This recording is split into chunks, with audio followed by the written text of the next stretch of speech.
Evo, danas je 2. travanj 2019. godine. Iako smo mislili da je jučer zadnje izvlačenje dobitnika kviza Kaj je kaj, ispalo je da nije tako. Imamo ne 2, nego 3 razreda izjednačena. Koji su to?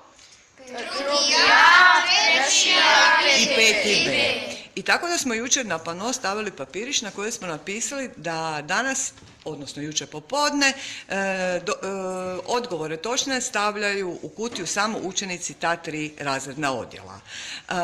Desili se slučajno, Majda, da nađeš u kutiji papirić koji nije 2. A, 3. A, 5. B, samo pročitaš razred i makneš na stranu.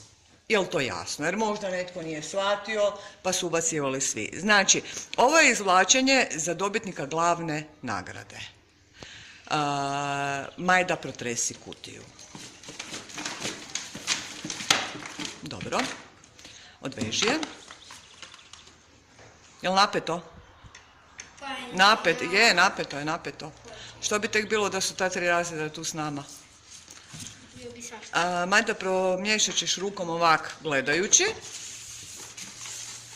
Sada ćeš zažmiriti i opet izmiješati rukom. Izvuci bilo koji papirić, ti je pod rukom.